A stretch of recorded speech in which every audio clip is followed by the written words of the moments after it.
Good afternoon. We'll call the meeting to order. Today's meeting is being streamed live via the Township of Eglinton Highlands YouTube channel. To those present in the gallery today, by attending a public meeting of council, you are consenting to your image, voice, and comments being recorded. Anyone invited to speak will be recorded, and their voice, image, and comments will form part of the live stream. The chair and/or clerk have the discretion and authority at any time to direct the termination or interruption of the live streaming. Such direction will only be given in exceptional circumstances where deemed relevant. Circumstances may include instances where the content of debate is considered misleading, defamatory, or potentially inappropriate to be published. Notice is hereby provided that under the authority of the Municipal Act 2001 and in accordance with Ontario's Municipal Freedom of Information and Protection of Privacy Act, that all information provided for or at a public meeting/consultation or other public process are considered part of the public record. Members of council, staff, delegations, and attendees should be mindful of using names of individuals or entities when discussing matters in public.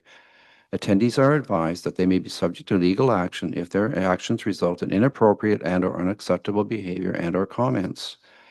As per the Township's procedure bylaw as amended, all votes during electronic meetings will be recorded votes. All of council is present in the council chambers. Thank you. So the first item is item 2, the approval of the agenda. Moved by Deputy Folk, seconded by Councillor Yench. Call the vote.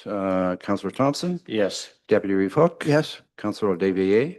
Yes. Councillor Yench? Yes. And that motion is carried. Section 3 is adoption of the minutes. Item 3.1 is adoption of the regular meeting minutes dated April 21st, 2026. And it would need to be amended. I want to point out in section 3.1 of the meeting minutes, it refers to a regular meeting minutes of March 17th when it should be a regular meeting minutes of April the 7th. So one minor amendment. So we have a motion to adopt those regular meeting minutes as amended. Councillor Devier, Councillor Yench. Any other errors or omissions? Noted. Call the vote. Councillor Thompson? Yes.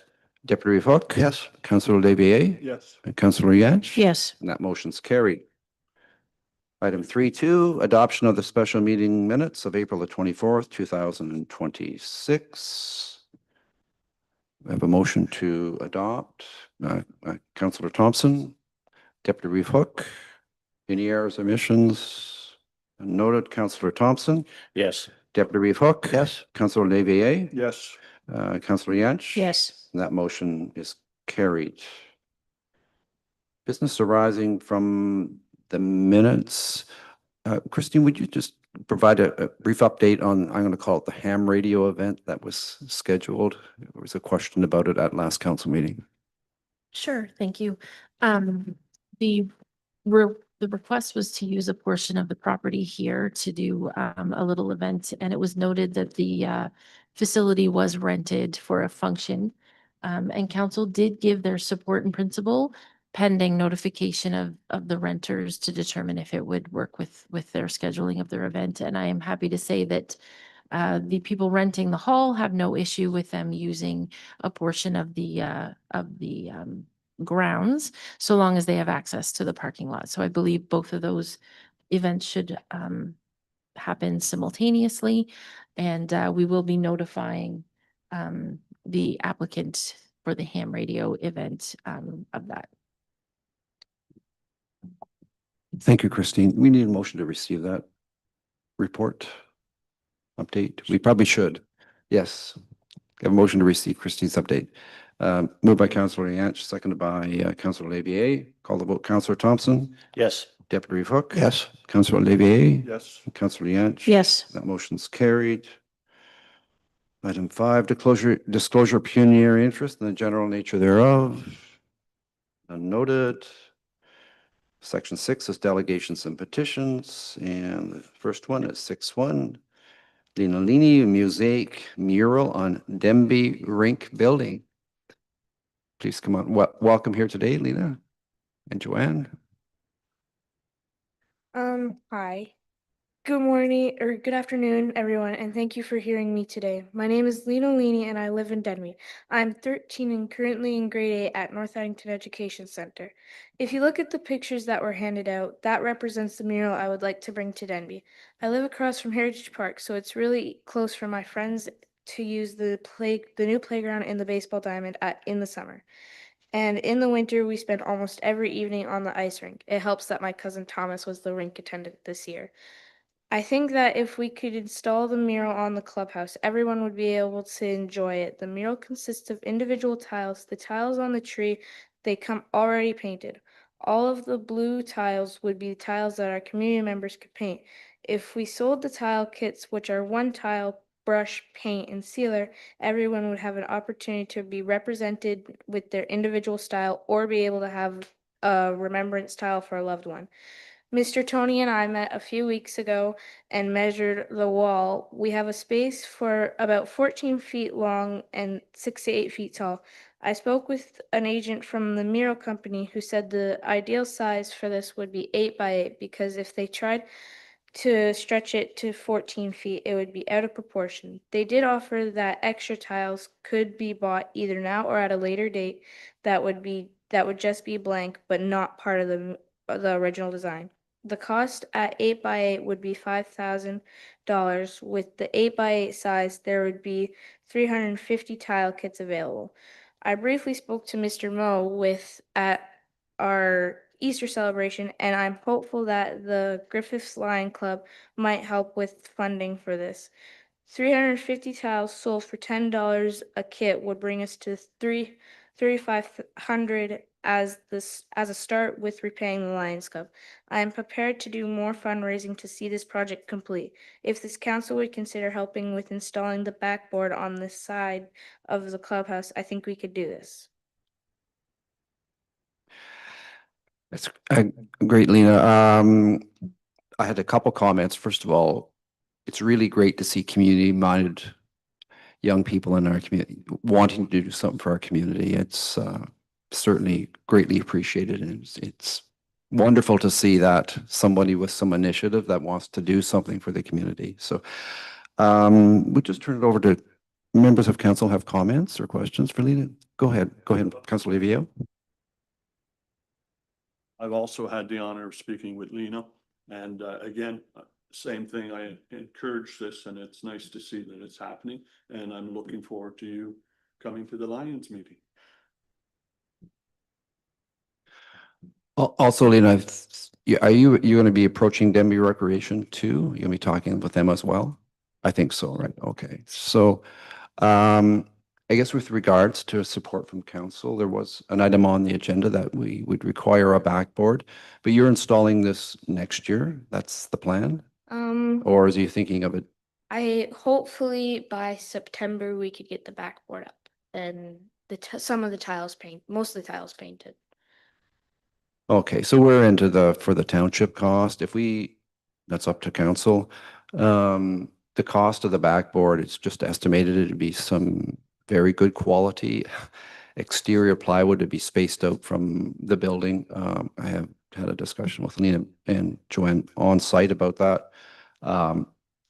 We could be in the $300 to $500 for the material cost. Now that could be all done by volunteers if the township wishes to support the cost of the backing board for it.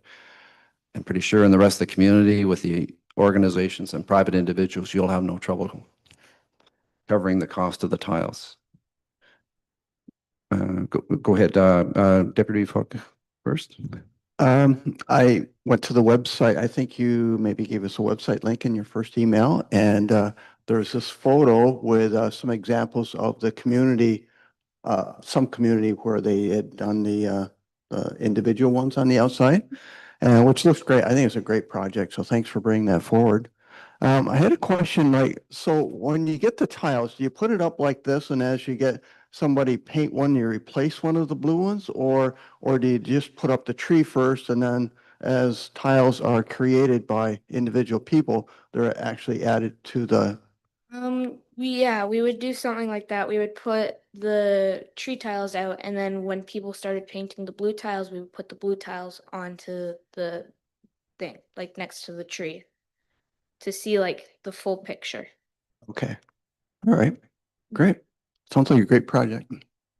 Councillor Thompson? I also think it's a good idea, and I would be in favor of supporting the $450 request. Yes. Yes, I think this is just a great project, and I think that council should support this project. Thank you. Thank you. I have a question just for Christine. So this would be 450 max in, it's a minor amount, major for the project, but minor amount in the bigger picture of the municipality. So we didn't specifically budget a line item for a grant for this, but I don't see it as an issue at all. No, Nope. we would just include that under miscellaneous expenses. It's Okay. in the grand scheme of things, very minor. Yes. Councillor Thompson? Yeah, I'd like to point out the fact that traditionally this time of the year, after the budget's been set, we don't give money out to organizations or whatever, but I think everybody agrees since it seems to be such a worthwhile endeavor, we're all in favor of it. So that's good. Good. So does someone, any other questions? Does someone want to make a motion? Then there's two parts to it. One is that we approve the project, and the other one we would provide for the cost. We'd pay for the up to $450 for the supporting backboard. Moved by Councillor Thompson, second by Councillor Yantch. Any other question? Call the vote. Councillor Thompson, Yes. Deputy Reeve Hook. Yes. Councillor Olivier. Yes. And Councillor Yantch. Yes. And that motion's carried. So that your project is approved and the township will cover the backing board for it. And there was one other request in there. In your letter was a contact person for you at the township. So to be Christine Reed, our CAO. And then we'll work out the installation of it with volunteers. That'll all. And we can meet your schedule. That won't be an issue. Thank you. Great. Thank you very much. Thanks for taking the time today. Yep. Take care. You're welcome.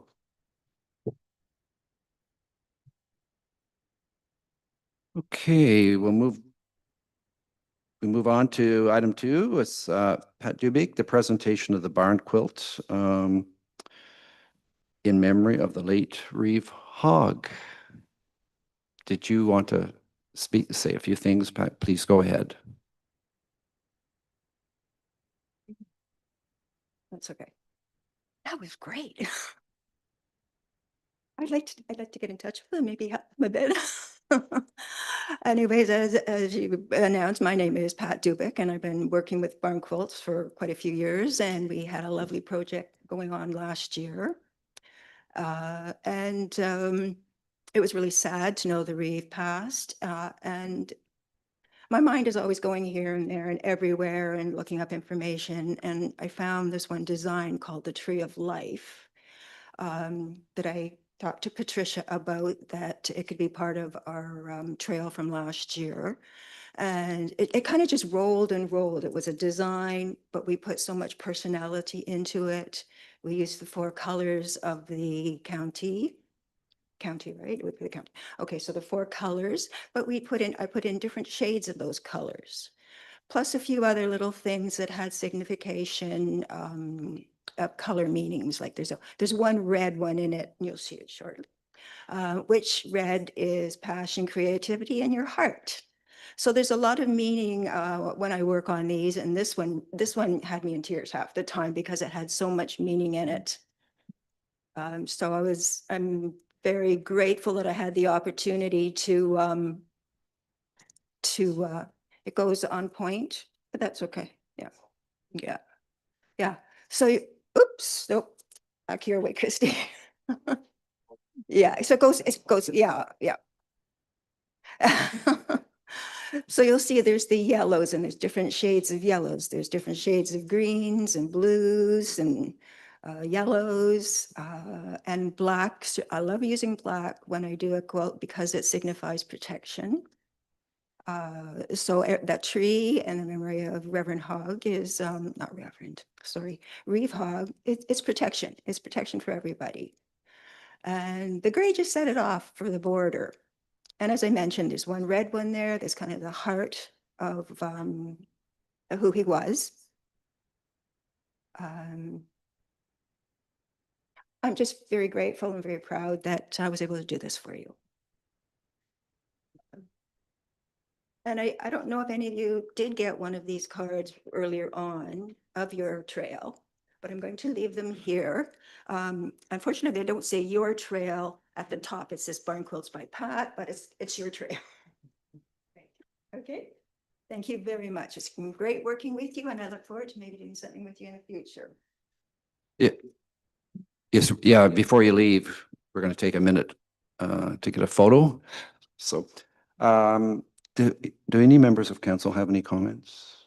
See, no. No. So there is a resolution here, a draft one. I just read it. So it says that it be resolved that the gracious donation of the barn quilt in memory of Reeve Hogg from Pat Dubé be received with sincere gratitude, and further that it be hung in the foyer outside the municipal office for the community to enjoy, and further that the presentation from Pat Dubé and the staff report be received. So on behalf of the Township of Addington Highlands, thank you very, very much. It's a great honor to Henry, and we'll have a lasting memento. We'll get reminded of him whenever we walk in the building. So thank you very much. It's a pleasure. So we have someone want to make that motion? Councillor Liench and Deputy Reeve Hook. We'll call the vote. Councillor Thompson? Yes. Deputy Reeve Hook? Yes. Councillor Labier? Yes. Councillor Liench? Yes. That motion is carried. And for anyone watching the meeting, we're going to have a 2-minute short photo break, but we'll continue live streaming.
Okay, we'll move to item 6.3 on the agenda, which is from the County of Lennox and Addington.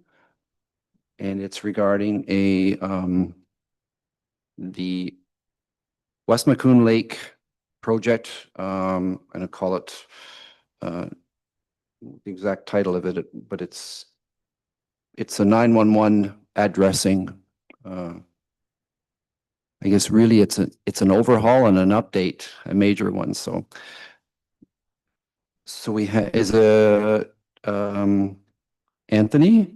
Oh, Kevin. You're Kevin and Leanne and Anthony in the back. Okay, so welcome to our meeting. We'll turn it over to you and you have a presentation you're going to lead us through. Yes.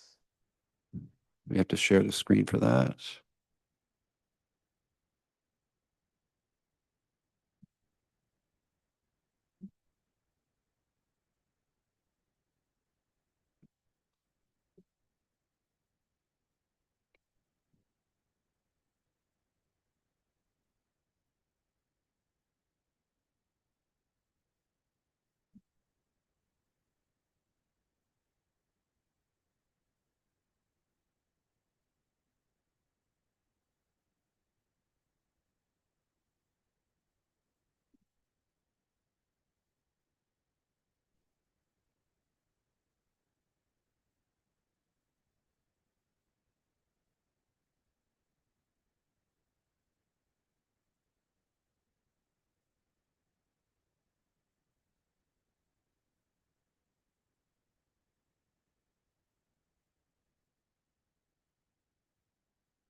Okay, you're all set? Okay, welcome, please proceed. Good afternoon, Reeve, Deputy and members of council and township staff. Thank you for welcoming us and the opportunity to speak with you today. My name is Kevin Cruz. I am the Geographic and Information Services Manager for the County of Lennox and Addington. I am joined today by Ms. Leanne Shu, our GIS analyst and the county subject matter expert on Next Generation 911.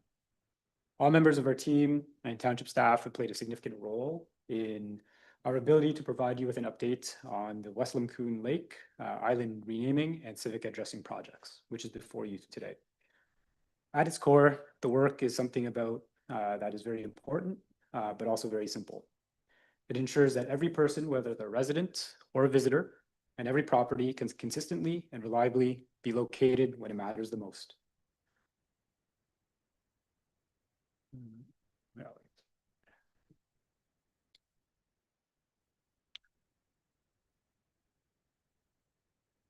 Now, before getting into the details, I'd like to briefly acknowledge how we got here. This project builds on the work that was previously done by the county and township staff in 2018. The Westland Lake Island naming project was completed as a partnership, which helped to bring consistency and clarity and island identification across the lake.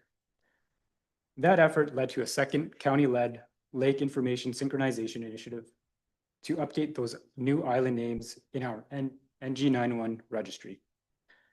Today, that partnership continues, with county and township staff working together again, this time to complete a review for civic addressing at West Limcoon Lake in support of Next Generation 911 implementation.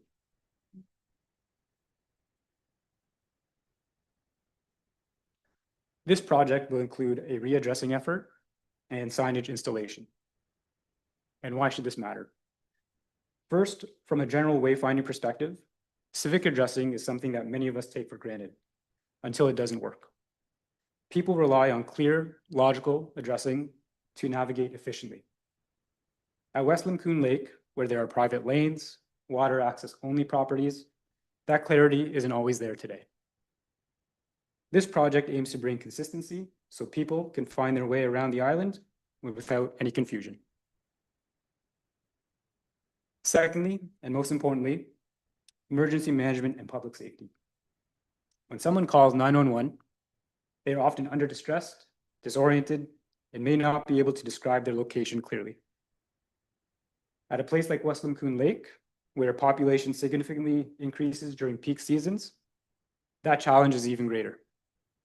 So if you can imagine a summer weekend full of cottages, visitors in the area, and someone experiences a medical emergency or needs urgent care, if they can't identify where they are or responders don't know where they are, you can lose valuable time.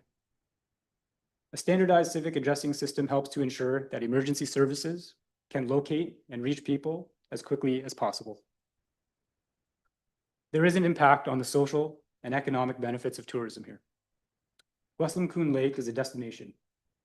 People come here to enjoy the natural environment, to visit family and friends, and to spend time in your township. Reliable navigation and clear addressing contributes to that overall positive experience. It supports local businesses and overall accessibility. We recognize that this work will involve a communication strategy to help manage that change. For some residents, this may mean a change to their civic address, and that's not something we take lightly. It affects the mailing information, personal records, and the day-to-day familiarity. As part of this project, there will need to be a clear communication strategy and a thoughtful approach to help residents understand what's changing, why it matters, and how we can transition them smoothly. And finally, there are some budget considerations. While County GIS staff will be providing guidance of best practices for addressing in the township staff, the township has reserved $25,000 to cover project operations, including installation of signage that support a standardized and systematic assigning of civic addressing. This project is about preparedness and reliability. It's about making sure whether someone is visiting for the first time or they've lived here for decades, that they can be found when it matters the most. I will introduce Ms. Leanne Chu, our project lead and subject matter expert on Next Generation 911, to discuss the details of the project. Thank you very much, Mr. Kevin Cruz. Thank you, Reeve Fritz, counselors and staff. My name is Leanne. As Kevin mentioned, I'm a GIS analyst with the County of Lennox and Addington. I'm going to provide a brief overview of the history of the addressing on West Lacoon Lake. So the Cottage Association initially assigned the original addressing. At the time, they did the best they could with the tools they had. They didn't necessarily have the advanced mapping tools that the Next Generation 911 project will bring to the county and to the township. Sometimes the results of these mapping measurements resulted in a little bit of an irregular order orientation in some of the numbering. So as the numbering is best understood if it goes a certain direction, when the numbering goes clockwise and is consistent across the whole lake, then it's easily understood by 911 responders. However, as you can see on the maps, on the slides, there's occasionally places where the numbering doesn't go exactly clockwise. There's a slightly irregular order to the orientation or to the sequencing of the numbering. So this could lead to confusion for 911 responders. And so that's a great challenge for the township and the county to tackle together, is how do we make sure that the orientation is consistent across the whole lake so 911 responders can easily find the incremented addresses as they travel looking for the area of response needed. The Cottage Association's other great challenge was the unknown island names. As a cottage association, they may not have had the tools that they needed, such as the jurisdictional authority to work with the provincial government's naming body. As a township and a county back in 2019, we came together and presented different island names to the township. Now, this was before my time with the county, but the Ontario Geographic Naming Board was instrumental in that process. This project wrapped up in 2025 after it was presented to Addington Highlands Council and the names of the islands were reviewed.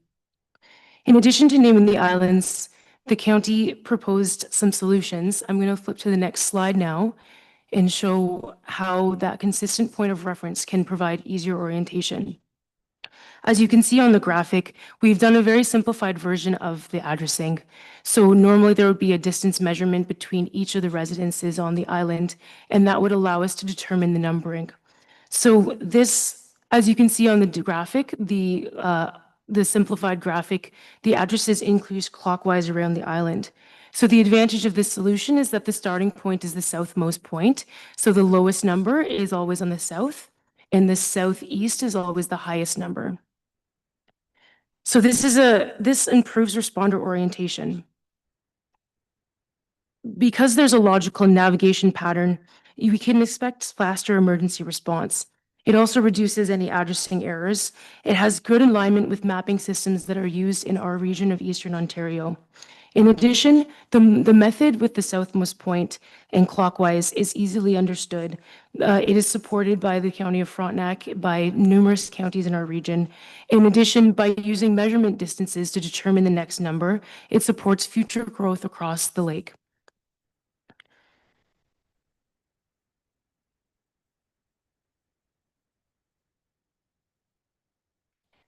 A summary of the ongoing work is shown on this map of West McCloon Lake. Island naming work has continued across West McCloon and Otter Lakes. This will improve mapping consistency and location clarity. 35 names were approved by the Ontario Geographic Naming Board, but we expect our partnership with them to continue into the future, because approved names also need to be shown in reflected downstream mapping systems. Google Maps is a very popular platform used across the North America, and we are ensuring that the addressing is going to be presented in Google Maps. Road center line updates are being completed alongside of this work to keep the addressing accurate and consistent. The next table summarizes outline of our goals. Each quarter, we have introduced a new set of island names into the 911 system. The first quarter of 2026, we introduced 5 island names in a trial run with our data partners at Bell Canada.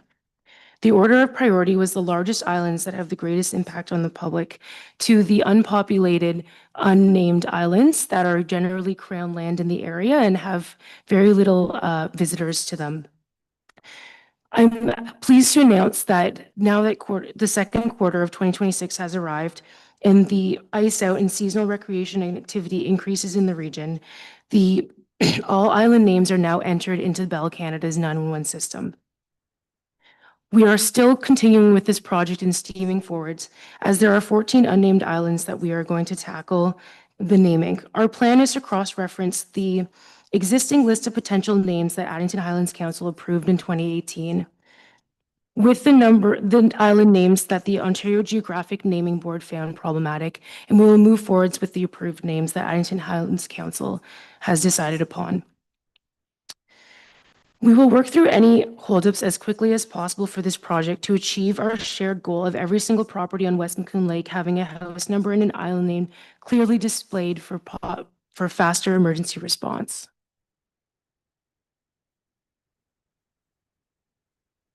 Together with Township staff, we've determined some phases for the project. The first phase is to install meeting site signage at marinas. As you can see on the right of this slide, there is a designated emergency services meeting site example sign. This is currently a similar model to this is installed at Mazarin Lake. The addresses of the meetup location will need these marshal points to be chosen in the signage installed. We will also be working with our partners in the township to provide all the information possible to mail out change letters.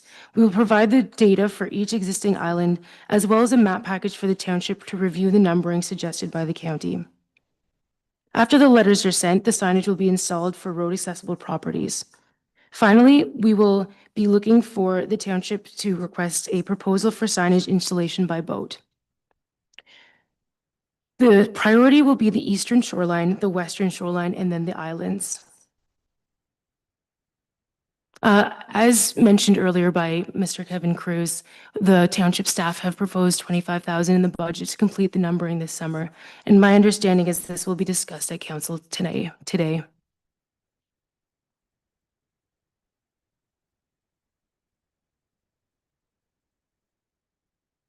There have been some setbacks for this project, as at the provincial level, the Ontario Geographic Naming Board have many demands on their time across the province.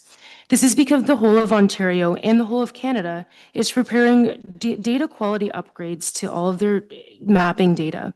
The data quality upgrades have been mandatory at the federal level of government because these improvements need to happen to align with Canada's next generation 911 rollout. From 2027 to 2029, we will be trialing mapping data in the 911 call system. These ongoing improvement efforts in the West McCloon Lake region are essential to improve 911 reliability, improve the logic of the civic addressing, ensure data accuracy, and ensure consistent signage. I truly believe our strong county and township partnership will come through to produce on-the-ground results. This will serve as a model for future civic addressing improvements and also achieve the common goal of excellent service to the public. Thank you very much. Thank you, Kevin and Leanne. So members of council have questions. Go ahead, Councillor Levier. Just curious, will the owners and or residents have any cost bearing in this? Will they have to pay anything, or is it all being covered? So the county will be covering guidance and also support from the mapping side. I believe that Township Council has plans to budget some, staff have planned to propose a budget amount to cover signage. So each resident, because this is a county and township partnership project to propose new numbering, I believe that will be proposed to be covered by So Township. there's no cost to the owners of the property? No. Yes, Deputy Reeve, go ahead. At first glance, when I saw the proposal, I couldn't understand why this was so important until I saw the map of AIDS Island, and I thought, wow, that doesn't make any sense at all, that numbering. So I guess if somebody was to have an accident there, we don't know who the first responders are because we don't have a fire department up there, right, Casey? So it could be OPP if they're in the area, or maybe even we would have to call in an orange helicopter or something like that. But I would think that the residents will be notified, depending on the accident, that the quickest way would be to bring the person out to maybe one of the boat launches where you have one of those designated signs, right? Because you can't wait for somebody to bring a boat onto the lake and might take forever. So I think this is really worthwhile, and yeah, it makes sense. So thank you for undertaking this task. Thank you, Deputy Reeve. Any other questions? I had a question on the naming of the unnamed islands, that 14 islands, because you refer to a temporary name and then you're trying to sort that out. So how does that kind of all work out? So I assume you're going to establish numbers on those islands, but you're still going to assign a temporary name to it. So do you need a permanent name to actually bring something to conclusion there? So how does that work? Yes, so we've looked at the 14 islands in detail, and we feel that the risk of the public of leaving those unnamed is too high to be acceptable. So because Township Council has prepared a list of names that were accepted, and there are ones that the Ontario Geographic Naming Board approved, within those lists, there were several options proposed to the entire Geographic Naming Board. And so the Ontario Geographic Naming Board in the future would look at those temporary island names and see that they're in use for a few years. And with the support of the residents who may have initially chosen those and worked with township and staff and with council to choose the best description for that area. So the permanency of the names is when the name enters the Canadian Geographic naming data set. That kind of becomes the stamp of approval at the federal level that this is an official name. But the township and the council and the county and the council, we have a responsibility to our residents to provide something that allows the safety of all residents to be ensured. And so I think that is a common practice in the civic addressing world, where we do install temporary signage and temporary names for a property that the development of has not fully been gone through all the different channels that it needs to go through. And we looked at the timeframes in this with township staff, and we've determined that these temporary names may be in place for up to 10 years even before they are fully permanent. And that is a response time that we don't anticipate unnamed islands for 10 years, because that would just be unacceptable for the residents who live there. Thank you. Christine, do you want to comment? Just to add to that, so just a reminder to council, civic addressing on West Lacoon Lake, if you're on an island, it's going to be two components. It's not just the number, It's the number plus the name of the island. So if we had 14 unknown not islands, how are your first responders going to know which island is the unknown island that they're being called to?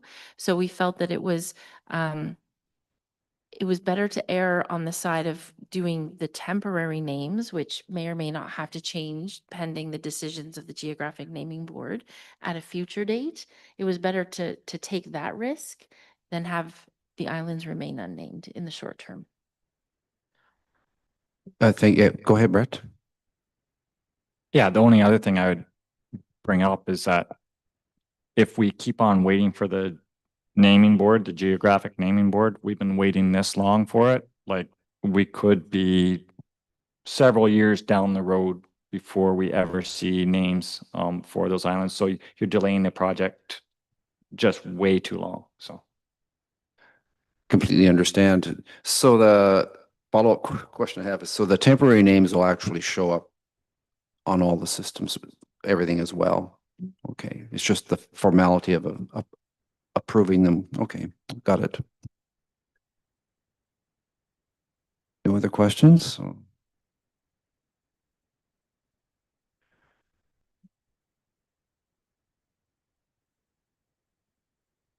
Just hang on a second here. I have to get back to my.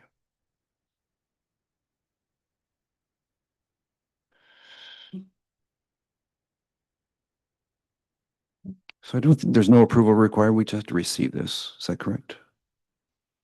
That's correct. Yeah. Yep. At this point, that's. We're just receiving the update. Just wanna be sure. Exactly. Yeah. County staff also included a report which summarizes basically what we've talked about in the presentation, and additionally, township staff, namely Brett, also completed a report just to give council sort of a refresher, especially for the benefit of Deputy Reeve Hook and Councillor Levier, as to where we stand, because we have been at this for quite a long time. And so we just provided that as Yeah, background great. information. Thank you. Well, it'll be great to see this project brought to completion. I'm sure staff will appreciate it, and the change management with the property owners. Yeah, there'll be some little bumps to go through there as they adjust to that as well. However, it'll be the right thing to do in the long term. So that's great. We certainly appreciate your role in this project. Much appreciated. So, okay, so we have if there's no other questions, we have just a draft motion. Do we have a motion to receive that the presentation report be noted and received? Councillor Olivier, Councillor Thompson, call the vote. Councillor Thompson, Yes. Deputy Hook. Yes. Councillor Olivier, Yes. Councillor Yench. Yes. That motion's carried. So thank you very much for taking the time to come today. Much appreciated. Thank you very much. Take care. Yes, you're welcome to hang around if you wish. Don't worry about that calendar. It's just a calendar, yeah, thanks.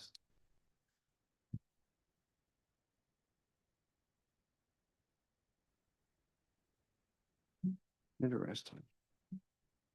It's been a while.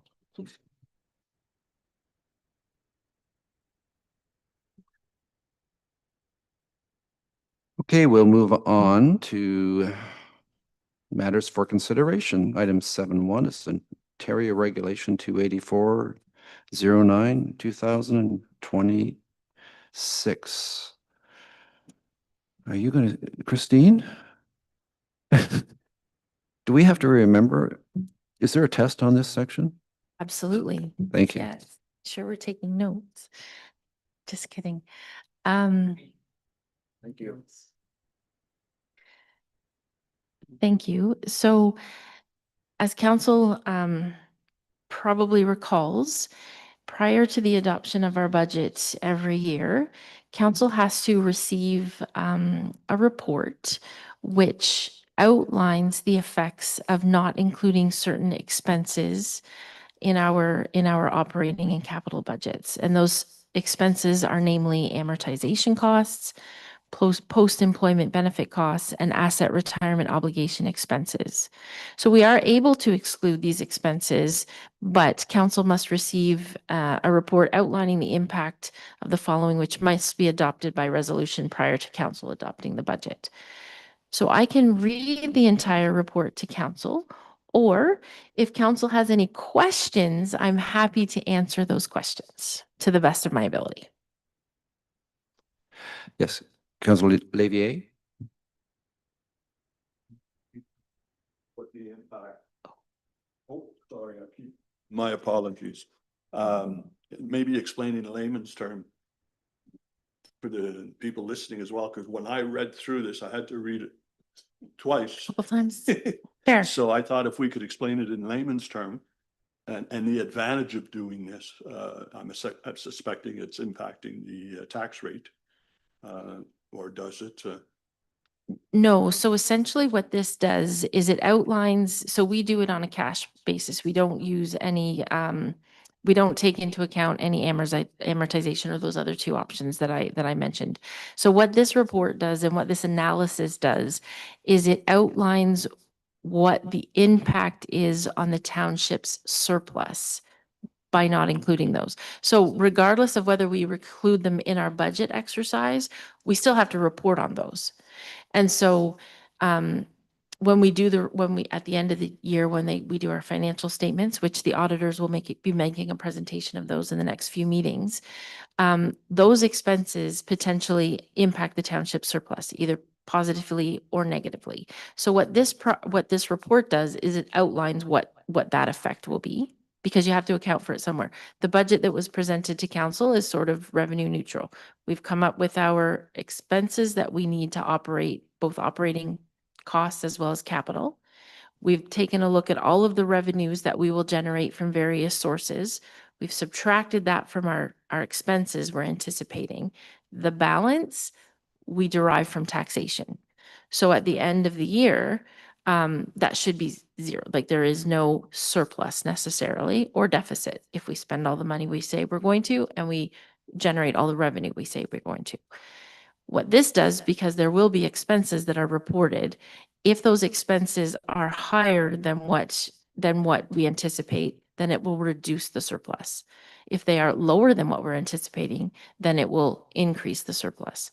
So what this says is that the net result of excluding the asset retirement obligations, the post-employment benefits, as well as amortization costs, when we take all of that into account, the net result should be a budgeted surplus of 127,000 to our net surplus, if those expenses were included in our budget.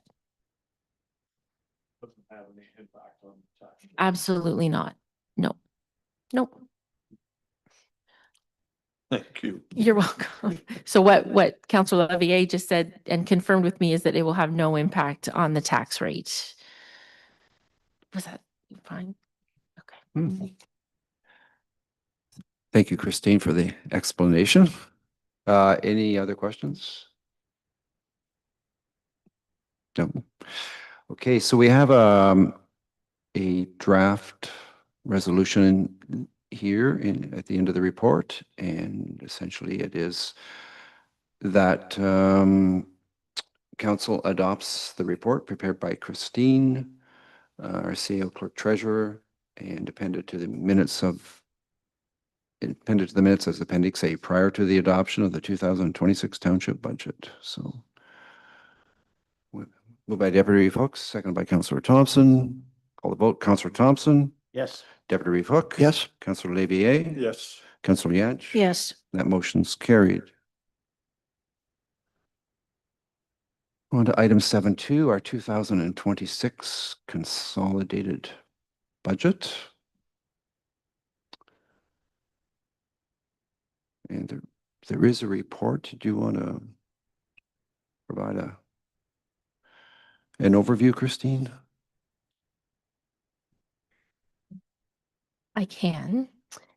It has just occurred to me that the budget that is attached to your agenda in the report is actually the 2025 budget.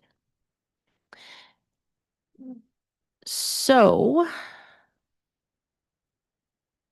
and I'm going to be honest, I have no idea how it's entitled 2026. I have no idea how it ended up being the 2025.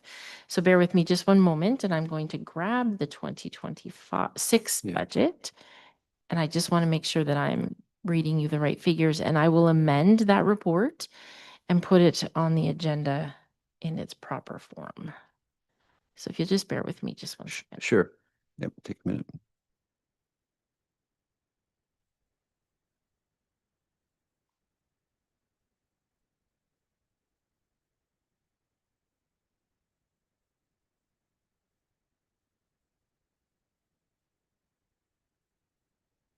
Mine says 2026 on it. It has both 2025 and 2026. Well, Is yeah, it it- has the, yeah, but it's 2026. So when you click on the attachment on the agenda, Well, the link doesn't work, but if you scroll down, it does, it is the right budget, but it's not a live link there. okay, that makes me happy. I just don't know where I can find mine. So bear with me just one second, because the agenda that I'm, Just go background information at the bottom of that, you continue. It's right there. well, I'm happy that council and the public have the right version. I have no idea why my version looks like it does. Just bear with me just one second.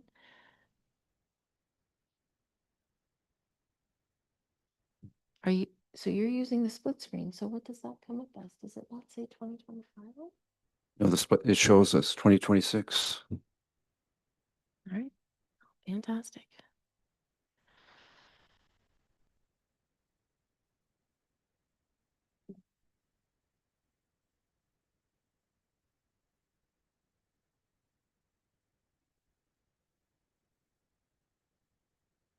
Okay. Okay, fantastic. I'm not sure what I'm looking at. My apologies, but this that I'm looking at is the right one. Oh.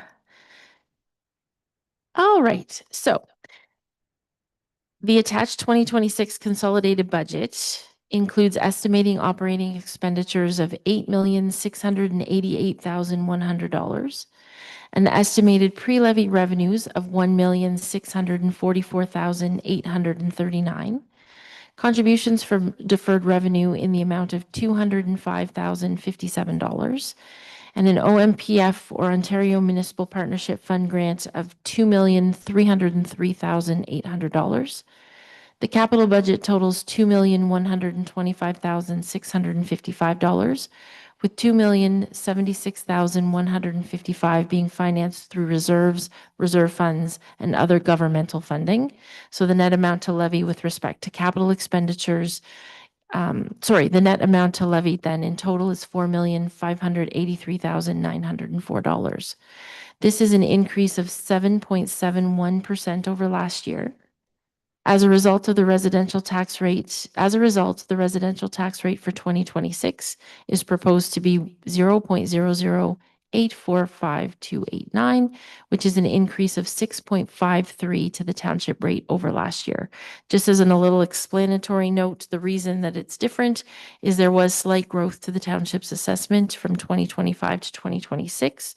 So we use the new rate or the new growth assessment to calculate our rates. So when the education and county levies are taken into an account, there is an overall increase to the total tax rate of 5.14. So the recommendation is that whereas the draft 2026 township operating and capital budgets have been compiled, showing estimated aggregate expenditures and transfers totaling $8,737,600, pre-levy aggregate revenues of $1,849,896, plus an OMPF grant of $2,303,800. Now therefore, the Council of the Corporation of the Township of Addington Highlands adopts a net levy in the amount of $4,583,904, and further that a bylaw be enacted on the state to set the rates for taxation for 2026. I also included some graphics. We've talked about that in previous years, that the pie charts are a little helpful. So they illustrate the breakdown of expenditures by department. Some departments are pretty tiny, so they don't show up very well. And then there's a second pie chart that shows the breakdown of the total taxes between the upper tier being the county, the lower tier and education portion. Any questions? Yeah, any questions for Christine? So the net is, and you described that, the net impact on you and you're paying your tax bill will be 5.14%. That's correct. No questions. We have a staff recommendation. Someone want to move that in here? Oh, sorry, it's in your report. So the recommendation here is, in fact, Christine read it at the end. Yeah, So I just essentially that we adopt this net levy and we enact the bylaw. We're approving the budget, in other words, yeah. Moved by Councillor Levier, seconded by Councillor Thompson. Call the vote, Councillor Thompson, Yes. Deputy Reeve Hook. Yes. Councillor Levier Yes. and Councillor Yanch, Yes. and that motion's carried. And thank you everyone for certainly staff and the work that they did in putting this budget together for us, the draft well in advance, and it allowed us to have a good discussion as we worked through it and got it ready for this meeting. Thank you. Item 7.3 is a resolution from this City of Greater Sudbury. Essentially asking the Ontario government to designate the Greater Sudbury as a special economic zone. So without explaining, go ahead, Deputy Hook. I'd like to speak to this because Sudbury is asking to be classed as special than other municipalities. And every municipality, I think, we're all special. We all have challenges. And in their case, they're a mining empire up there and they have all kinds of challenges associated with that.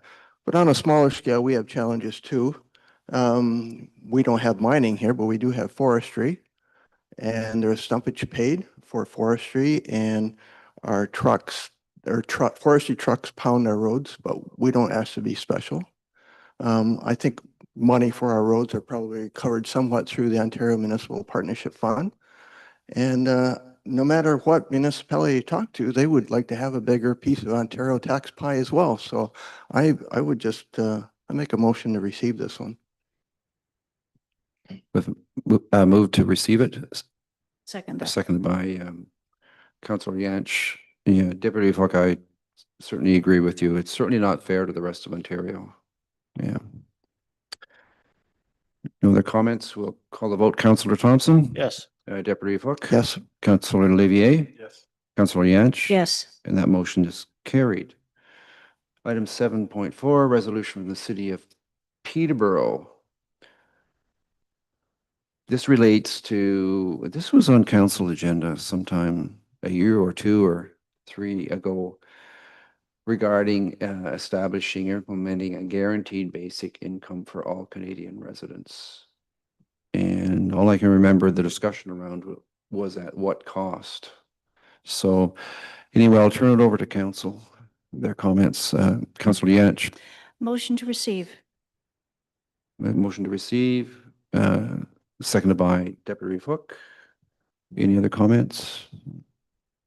Call the vote. Councillor Thompson? Yes. Deputy Hook? Yes. Councillor Olivier? Yes. Councillor Yanch? Yes. And that motion's carried. Section 8, matters for information. Can I have a motion first to receive all matters for information? Moved by Councillor Thompson, seconded by Councillor Yanch.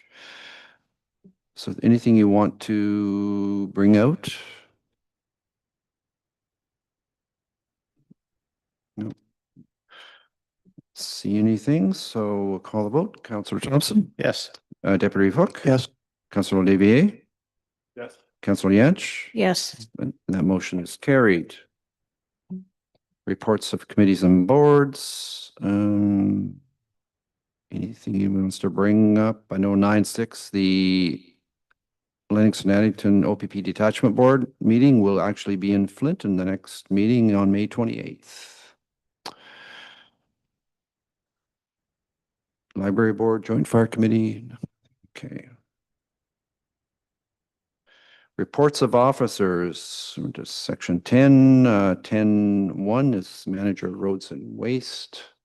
And the first one you have, Brett, is 10-1-1, just your regular update on roads and waste. Go ahead, Brett. Yeah, so as usual, start with the road activities. Spring is kind of here, as you might have noticed by the black flies being out a little bit here the last day or so. We're continuing grading on roads as conditions allow us to. We still have one backhoe that's down in Northbrook, and we're looking into options for the sweeping of the roads where we use that backhoe. It has a pickup broom on it. Just as an update to that, we anticipate we should be getting that backhoe back this week, so that'll help us out a lot. So sweeping operations have started actually up in Denby. We're doing some blow-off sweeping with that the broom that we purchased last year. And it's on the other backhoe. We're doing some minor ditching work on Clark Line Road, and replaced a couple of culverts there. Buckshot Lake Road washout is temporarily fixed, and Lennox and Addington County are looking into options for more permanent repair. They've got an engineer involved, and they're trying to get something that will last for a longer period of time, just in case something similar happens again with a blowout of water like that. The borehole drilling on Bridge Street is scheduled for May 14th, so Bridge Street will be closed at the culvert location for the day. That day, I will put a notice on the PVMS boards that are up there, but I just thought I'd bring it up at this meeting as well. Seasonal load restrictions are still in effect. I anticipate the restrictions will be lifted shortly, according to our forecast, and by looking at the MTO cumulative thaw index calculation sheet. Once we have lifted them, there will be a notification going out on our typical social media platforms. As far as the waste sites go, they're starting to gain momentum again, right? We're starting to get to that time of year where people are starting to come back to cottages and such. So they are starting to get a little bit busier. Caladar waste site, we've made some changes to it to accommodate the new bins and allow for a better workflow at the site.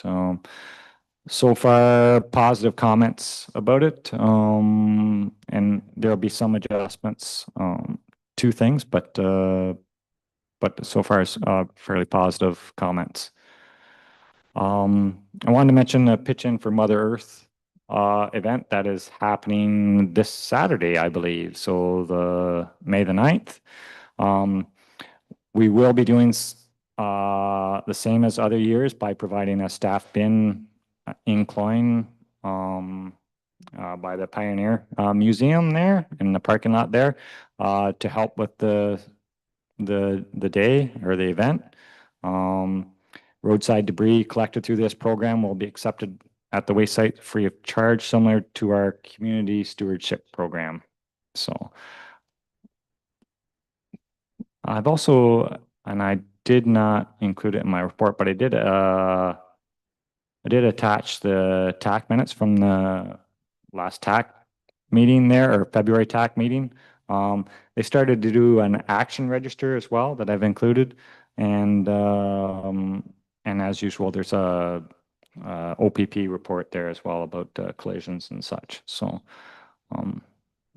if there's any questions from council, I'll be glad to answer them as best I can. So, Deputy Hook, go ahead. I'm really happy that the township's going to put a container up there again. It's a really worthwhile project, and takes a lot of garbage off the roads, not only in Addington Highlands, but also in North Frontenac. And just good barbecue usually afterwards. So it's amazing how much garbage is picked up and the roads look a lot better. So thank you. Yeah, as far as I'm concerned, it's a great event and we're happy to support it in whatever way possible. And we're lucky that council supports it as well. So, yeah. Go- yeah. Want to clarify, there's a barbecue? Yes, there is. Okay. I think it's the Lions in cooperation with the Garden Club. There's some kind of connection there. I think it's the Lions might put on the barbecue. Lions in Land O'Lake. Might be Absolutely. doing it, Jim. Yeah. At Okay. least they did it last year. I'm not sure about this year. I would suspect Yeah. they'd be involved again. Yeah, that's good. Thanks. So, have any questions, other questions for Brett? Councillor Thompson? Yeah, I've been gone for a while, so I just wondering what happened, what's the status on the well? Is it done? Like, I don't know. I never heard it. Sorry, the well is drilled, so it is in up there. We're still waiting for, I haven't saw the report yet from it, and Casey hasn't either, but we should have a pretty good volume of water. I think we hit water around 30 feet, someplace around there. But we did drill further to give us some capacity there, when we're doing truck washing and all the other stuff that happens at the site. So, yeah, so once we can get our plumber lined up and get all of our ducks in a row, we'll get the things hooked up to the garage and be ready to go. So That's a bonus only having to drill that much. Thanks. Yeah, Casey, go ahead. Yeah, so they did hit water about 27 feet, but there wasn't a lot of water. So we drilled 260 feet in total and trying to get more water. And we haven't got the well report yet, but I would suspect it'll come up to around the 27-foot static mark. So we'll have a reserve there that we can pump down when we really have the heavy draws. And then it can refill at night when there's nobody around.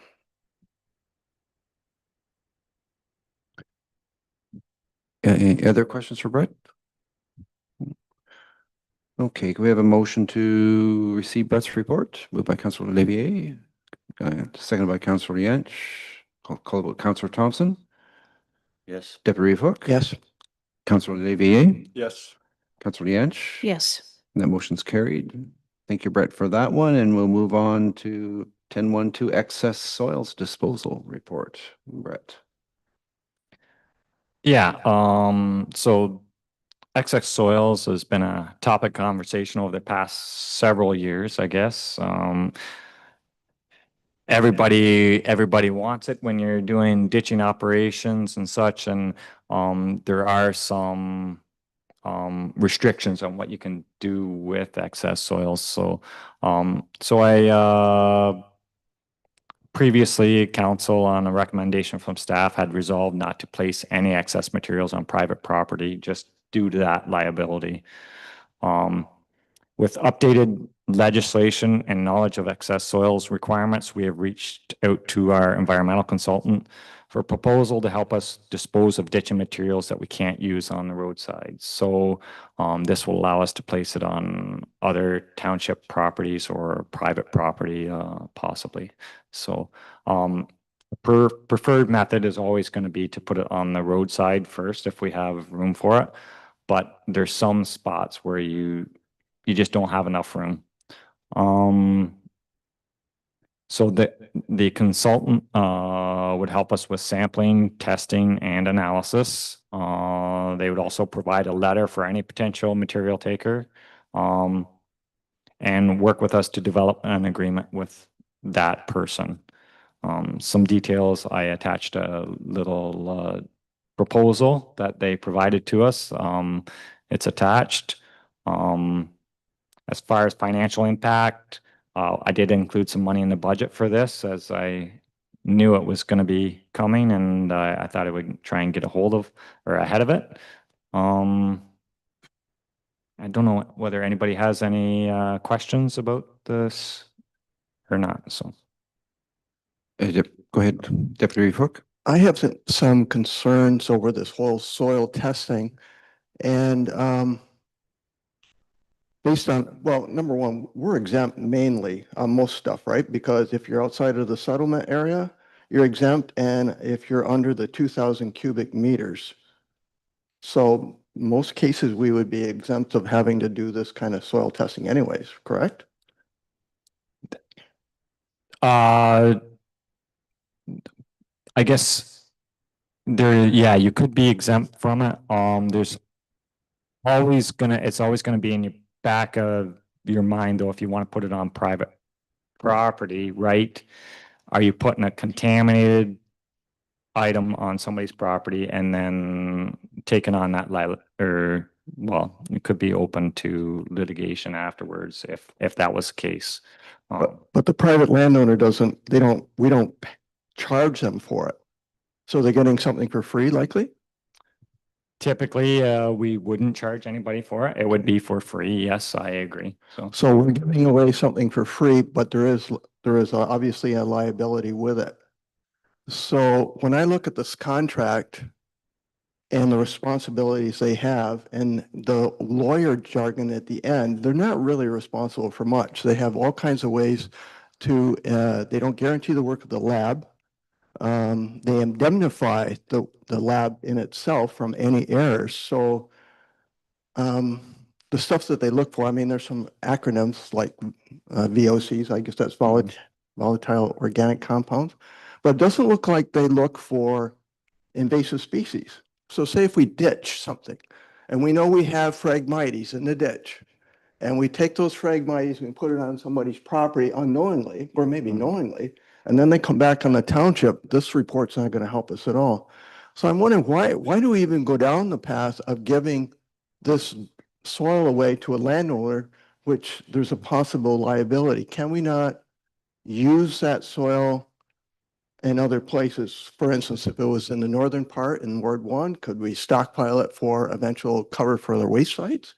In the south part, could we stockpile it for possible, I know that there's a social housing project going on in Norrisbrook. Eventually, they're going to need some fill there.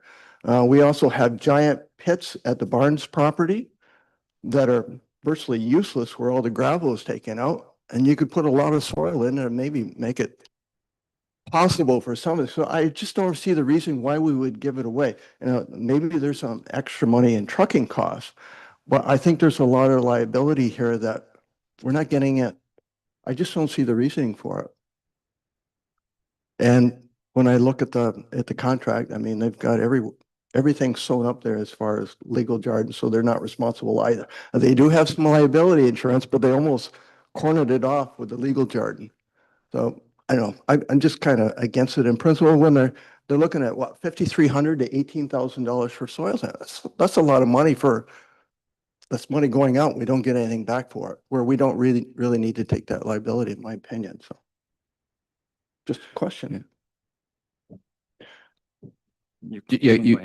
I had a comment, maybe you will respond to that, but just a question maybe is tied to that is how often, to try to put it in perspective, have we actually put it on private property? Is that a common practice? We haven't, since we've had a resolution from council, we have not, but we're running out of spots to put it. Like we've been putting some into, well, you guys seen the slope flattening that we've been doing on some of the roads and that, but restricted. Yeah, you get restricted in how much you can put there, right? Yeah, and there is a quite a bit of trucking involved and timing, depending on where you take it. So it doesn't take long to eat up that $5,000, which would typically be our maximum amount for a season in trucking. So go ahead, Deputy Hook. Another possible solution, could our lawyer come up with an agreement saying that here's the soil, we don't know what's in it, it's yours free, but we have absolutely no liability because we're not testing it. So it's take it, knowing with no liability on our own, they sign off on it. Yeah, we could reach out to our lawyer and see what they have to say. There's always going to be some liability associated by the Excess Oils Act. So we could see what our lawyer has to say about it. So, Councillor Thompson? Yeah, so I guess with this added cost or possible added cost, we're really gonna have to maybe re-examine our ditching. Like, I mean, what we actually have to do, or, I'm not saying we don't have to do, but sometimes you're just cleaning stuff up, making it look better and stuff like that. Maybe we don't do that anymore, or I don't know if we were doing I'm just saying that we should really examine, are we doing more than we have to do? Like, we don't have to do ditching, water's running down it. We won't worry about it. You know what I mean? I guess we typically haven't been doing anything that wasn't a problem area. For example, like we've done a lot of ditching on Upper Flinton Road, but it was consistently washing out. It was tough in the spring. So we try not to do ditching where it's not required. There's always little bits of ditch clean out that we have to do. But we try not to do it where it's not required. So. Yeah, Councillor Levier? Yeah, I just wanted to make a comment. I guess I'm a little disappointed from the perspective that I was hoping to get some of that dirt for a garden, but it's obvious that I should not be doing that. Just for the people listening, in case you still have that idea in the back of your mind. Just a comment. Yeah, I guess when I read it, I started thinking about it. You realize there are no guarantees in the soil. There never could be. Like you could never, even with the testing, there still could be something in it that's could contaminate a property, even if you went through all this process of the testing, et cetera, et cetera. So, as a property owner, I think I'd be, depending on where it came from, I'd be pretty reluctant. And I mean, we are a rural municipality, where we have some options to, in many cases, to use it on an existing, call it road shoulder, or the side of a road. Well, if you get in some built-up urban areas or closer to built-up areas, they'll be trucking everything. Like there's no, yeah.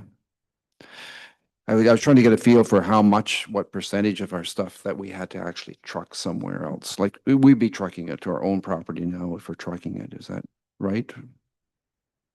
Yeah, we are trucking it to our own property. Currently, typically right now, we have areas where we can lose material on the roads.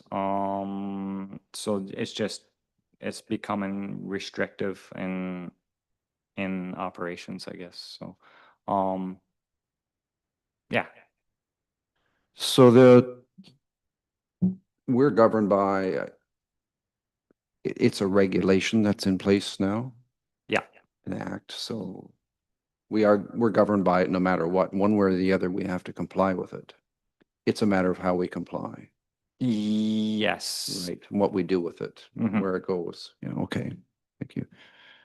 Go ahead. But if I read it right, we're exempt from the regulation in most cases. My last comment, I'm certainly not against ditching, because we all know that ditching it makes our roads better, Yeah. right? It keeps the water away from the roads, and it's very important, and the township does a good job. I'm just concerned about bringing excess liability to township when it's not really a reason, and I'm really in favor of having a lawyer's letter coming up with, so if Councillor Levalier wants soil, then he can sign that letter, so there's no liability to township, and take, all that's available. I'm for that, but just don't want any liability for the township. We have enough anyways. We don't have to go looking for it. Talking about ditching, if I wanted to put a what do they call the tubes you put under to go under the earth so the water can, culvert, thank you. What process would I need to follow for that? I guess it depends on where you're doing it and such. Like, Who would I speak to about it? if it's on the road allowance, it would be me. If it's on your private property, then I would suggest that you're working in a water course of some sort that you might have to talk with your local conservation authority. Oh. Okay. So, now not all areas are covered by conservation authorities, so there's some areas around Denby that are not. So, sometimes the M&R might even be somebody you reach out to discuss, what is a good option there. So, It's the Minister of Natural Resource. yes. Okay, so I should talk to you first if I was to do something like that. Yeah, if you want to do something on the road or close to the road, then it's kind of my jurisdiction, yeah, to start. Okay, So, that's great for yeah. people to know. Thank you. So Brett, we don't have a motion on the floor yet. If there is a motion where we're going to and consult our, get some, I guess, legal advice on how we could establish an agreement with private property owners to, I guess, reduce our liability or minimize it. Holding this up for like a couple weeks for council meeting, if doesn't matter, we could just. That's not a huge issue, at this point. Okay. So we could just defer this item and I don't know how you want to phrase the motion in that we consult a lawyer. I think I got it. Understand regarding I guess our options to establish an agreement with private property owners to minimize or eliminate our liability for putting waste excess soil on their property at no cost to them. Is that correct? You okay with that, or? I like the wording of eliminating the liability. If it's a really good letter, not minimize. You never eliminate it. It'll be eliminate.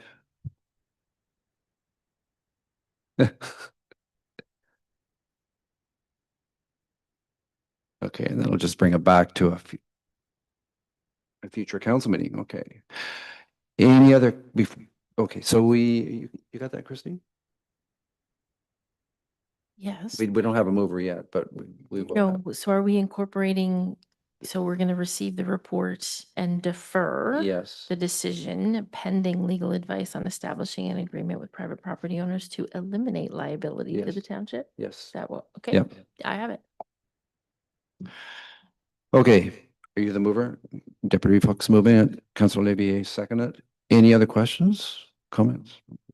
Call the vote. Councilor Thompson? Yes. Deputy Hook? Yes. Councilor Levier? And Councilor Yance? Yes. And that motion's carried. Thank you. Thank you, Brett. We will move on to item 10.2.1, the CBO report for April. David. Good afternoon, everyone. All this talk of soils, and I'm reminded of the story of Jack and the Beanstalk. I wonder where all that soil came from. CBO report for April. Building permit activity off to a slow start. They are starting to pick up, I must say. Nice to see some activity out there. 2 or 3 new homes on the docket coming through, so that's always nice to see. It's just been a little bit, I think the winter has helped break it down into a slow start season. From facilities management perspective, groundskeepers are in place. Blowing project at the Denby Hall is running into a bit of a snag. We're hoping to break out of that. The contractor is having trouble finding or keeping the person that was supposedly going to lay the laminate flooring. And he's working on a solution. So that's holding us up in getting the floor project there at the Denby Hall completed, which is unfortunate, but I'm sure it will be resolved. Playground inspections are complete. I was informed there this week that The company we used, they were up 2 weekends ago. And her initial response was nothing really too major to report on, but she will have that company will have a report very shortly. Receiving quotes for fencing and fencing repairs. We've got some fencing issues that we want to take care of. So quotes are in, and I will have that prepared for the next council meeting. The one just came in this morning. I haven't looked it over yet. Bleachers at Flinton Hall will receive a new facelift beginning next week. So we are bringing in, we are replacing the boards on all the bleachers out here. Flinton Hall suffered displacement, and this is the Flinton Hall right here, suffered displacement of snow guard during the winter storms this year. And when the snow guards came off, it tore the screws out of the steel. So we're repairing and replacing. So there's a bit of both going on. 4 sheets of steel had to be replaced on this roof as the snow plowed off the guard. And of course, the guard tore loose and put holes in the steel. And to avoid any stain spots, I don't see any yet, we're replacing those sheets of steel. That's to be completed here in the next couple of days. Bylaw enforcement, receiving complaints about pegs running at large. Between me and the animal control officer, we've been tagging the situation. Anyway, that's an ongoing situation. A few dogs running at large, and some of this is repeat offenders, I must say. Please note that animals must be in a contained area, and this is for the public. And dogs are to be on a leash or a fenced-in area when outside of the owner's premises. If they aren't, and I have no problem calling in the animal control bylaw officer to pick those animals up. Garbage on lots continue to be a problem. I was coming in the Flinton Road this morning, a couch and an armchair on the side of the road. Always seems to be more prevalent this time of year as people are cleaning things out, doing a spring clean. And I've asked, please utilize our waste sites. They're there for that reason.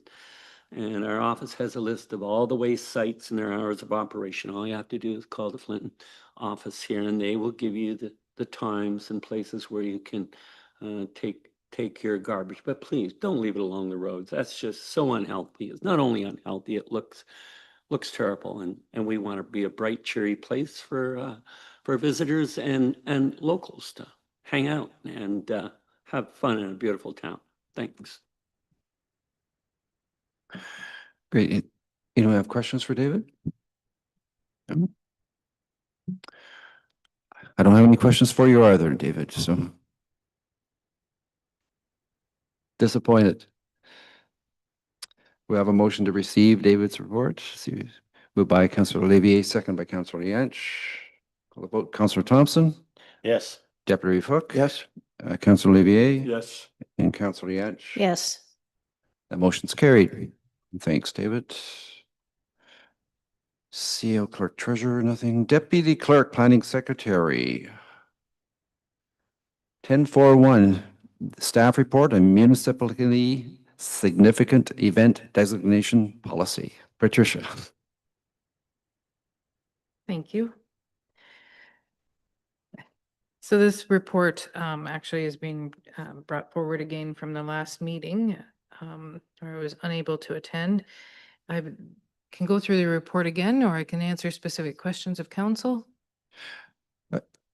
No, well, let's just see if the council has questions. So did anyone have questions on the report? There is a question, some decisions we have to make, but Yes, so the report essentially outlined the scope of a policy if we were to implement the policy for designating events for special occasion permits as either special events or culturally or community significant events. And we did have a request of that matter a year or two ago where we did designate an event, a municipally significant event, as it was raising funds for a charitable organization. And that event, though, was not bring your own. It was that they were going to have a special occasion permit for an outdoor event. So this policy would apply to that same type of request. But then also if council chooses to allow bring your own events in the municipality where it would be an outdoor public event, the public is intended to come to the event. It doesn't have to be held on public property, but it is a public event. And the applicant is applying to the AGCO for this, for a special occasion permit where the patrons would bring their own alcohol. Then council can decide to approve those types of event in the municipality or not have those types of events in the municipality. If you do want to allow that type of event, you would implement a policy so that we could then determine what makes it culturally significant, community significant. And that was what this policy outlines. So the events, it's still, again, it's not for bringing your own alcohol to a ball game or to a park or to a family picnic or anything like that. It has to be an event that is a qualified event, such as held in connection to in proximity to a professional or semi-professional or post-secondary sporting event that has been designated as a designated by municipal council or its delegates as a cultural community event. Special events similar to those sporting events were like the tailgate events that were permitted prior to this amendment. And the cultural and community significance, we've described that in the policy as well as what might qualify as that designation. Thank you, Patricia. There's Councillor Thompson. Yeah, so this, to me, all of this has just made the waters very muddy, and it's almost confusing because people are thinking this is just going to be like a free-for-all where they can just go and take the booze and have fun and do whatever, and it's nothing like that. Like, I mean, you still have to apply for permits. Plus, the permit's going to be much more complicated because now you got to state why it's so, significant that you're going to have this, bring your own booze or whatever. Like, I'm not opposed to people bringing booze to a party or whatever, but I mean, as far as this whole situation, I just don't see it being beneficial to anybody. And I think the system that we have works fine. I don't hear people in community complaining about saying, well, gee, I wish we could have, people are having, if they're having booze at their house or their parties or whatever, like, I mean, that's their business. I mean, I don't know why we would want to get involved in any of that stuff. It's not our business. I understand this is a legislative thing that they want, that Doug Ford would like to have done, but I just don't see it really applying to us that much. So ahead. I would agree. Originally, when the legislation was changed, I seen posts on social media where it's like, wow, now I get to take something to the park and that type of thing. So that's not the case here. And it is only for those events that it's an organized event by an organization. It's not a private party type of event. So it's a public event organized by an organization. They would end up applying to the municipality and, like you said, explaining why this event is either culturally significant or community significant. Perhaps it raises funds for a charity or draws people in for that specific occasion. Perhaps it's annual. Farmers markets, that type of thing, or Oktoberfest, those types of large events. But definitely not for anyone's private party. And it has to be open to the public. That is that is the requirement. So we have the option. The policy, to have a policy is a good thing, right? Because otherwise we're trying to deal with it. When ad hoc, yeah, when we have no staff and council will have to deal with it, yeah, ad hoc on a one-off basis each time. So having that policy, I think is a good thing. Yeah. We have the option to have it not include bring your own alcohol, which we're quite entitled to do that if we wish to do that. It's, from my perspective, that's probably the one that makes most sense for our municipality, that we enact this policy, but we do not include bring your own alcohol in that. We just don't refer to it, right? I believe in there. That's right. We would admit that. It will admit it. I think you should also do a resolution that you're not going to implement that and Yeah. permit bring your own alcohol events. And then the policy that was proposed would not include that. And it is good to have, in case we have other requests for special occasion permits for either sell outdoors or that type of event. Yeah. Yes, because they could still run it. They could still go and get their own permit just to have their bar at their event, which, or to, You could still have an event. Yes. And apply to the AGCO for a by sale event. So you could attend an outdoor event that is open to the public and there is alcohol offered for sale in a likely in a designated area with smart serve, all of that type of thing. But just as a clarification, that type of event that you're describing would also include a letter from the municipality Yes. that designating it. That this, Yes. yeah, and this yes, policy would be used to help to determine help whether we. determine whether or not that applies. yep. Yeah. Go ahead, Deputy Reeve. But does the law state that a person could apply to have a bring your own event if it's municipally significant? Whether or not we include that phrase in the policy or not? Or do we have the authority to not allow any bring your own events in this municipality? Yes, you have the We do? authority to not allow bring your own Okay. events.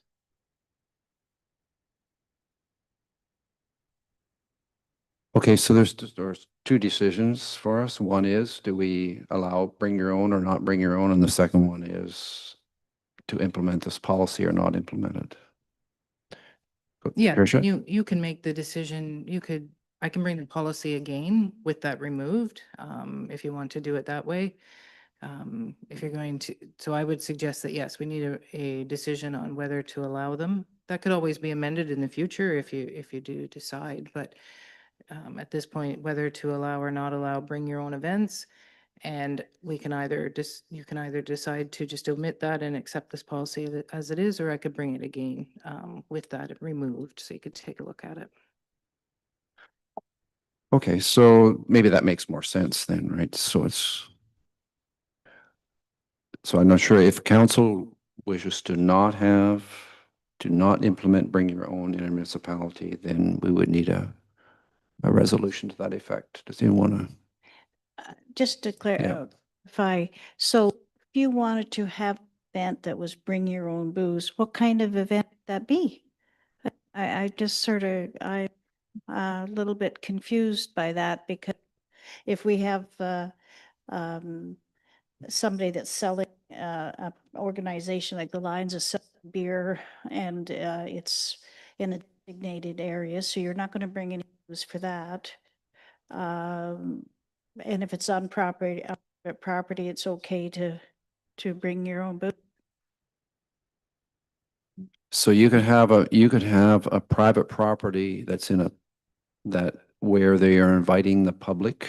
It's open. It could be a business on our corridor that has an event where they have an option to have no alcohol. They have an option to get a license, a special occasion permit. And if we permitted this, that would enable them to have the option to let anyone bring alcohol to that event. Yeah, I don't know if that helps. explains it. Yeah, so I was just going to say, yes, it's, if you're not, this bring your own event involves applying to the Alcohol and Gaming Commission of Ontario to get a special occasion permit. And so it has to be a public event and you have to be applying for that special occasion permit. It's not a private party. It's not in a residence. It's similar to a function being held in the hall currently. They need a special occasion permit for that. However, it's held indoors. This is outdoors, on level ground, open to the public, and requiring a special occasion permit from the province. Councillor Thompson? So anyways, we've been talking about this for a while, and to me, it's both the same things. It's just a different type of permit. It's the same thing. You still got to get a special occasion permit, whether it's bring your own or go. So what's the point of putting more regulations in there? I just, like, some people might think that, I'm going to say that I don't think we should bother having it in there, that I'm against it. I'm not against the people having, their beer or whatever, but I mean, I just don't see the point in it when you still got to get a permit regardless.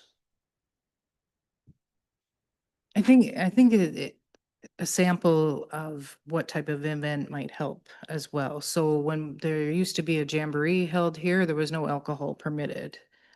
Because it was a jamboree and people were here. They were not selling the alcohol to anyone, and you were not to bring your own alcohol. It was on public property. It was a public event. So that type of event, if it was to be held again and they applied to the municipality to determine whether it was community significant, depending on what the funds are being used for and all different things. But if it was determined to be community significant, then attendees would be able to bring their own alcohol to that event. However, there would be no one, how do you police that? How do you to ensure they're not consuming more than they should? How do you ensure they're not driving? How do you, so there is a lot to consider. Another event would be farmers markets. So larger venues that have farmers market, you could actually bring your own alcohol and tour around the farmers market but again, how do you police how much is consumed and that type of thing? So there is liability and many municipalities are struggling with this as to what to do. Go ahead, Deputy Reeve Hook. So if I'm understanding this right, if we vote to not allow bring your own event in Addington Highlands, nobody could even apply for a license because we don't allow it. They couldn't have. No. So we kind of, if we don't allow it, then they can't apply for one from any source. Yeah. Okay. They can have special occasion permits. Yeah. It's indoors. You say we can't have a special occasion permit. No, they can have a special occasion permit, which bring your own as part of that as well. So if you want to have they can still apply for that, but it would be for selling it. Okay, so I'm thinking in terms of, say the arena in Denby, if we had say for example, we have a horse draw coming up. We haven't applied for anything like that. We're not interested in applying for anything like that. But I mean, if they were to say, well, we would like to perhaps sell booze at this event. If we turn this down, then we wouldn't be allowed to do that. No, this is a sale permit's different. This is where you're bringing it on your own. You just bring whatever you want from home and you consume it. And no one really is in charge of it, right? Except you, right? So the individual. I'm a little confused. So, and even if you wanted to apply for a special occasion permit to sell it, we still need that municipal significant policy for us to evaluate whether or not it is. So by us saying that we are not going to permit the bring your own events, if you wanted to bring your own alcohol to the horse polls, just as an example, because it's outside, it's on flat ground, and it's a public event, you wouldn't be able to apply for a special occasion permit because the municipality hasn't endorsed it. We haven't permitted it. That's right. You need that endorsement from the municipality before they would approve. You may go ahead and apply, but if you don't have that, they wouldn't approve it. It can be very confusing. Yeah. That being said, then we can, I don't think anybody's going to apply for it anyways, but throw it in there then. Like, I mean, it's not going to hurt anything, and like I'd be surprised to see how many events we do have that people would apply for this, because once they get into it, they're going to realize this is very complicated to try and get this done. And it's just not us. It's like for going to the Alcohol and Gaming Association to get, your permits and stuff like that. So, yeah, so if you're looking for a motion, I would make a motion that we include it then.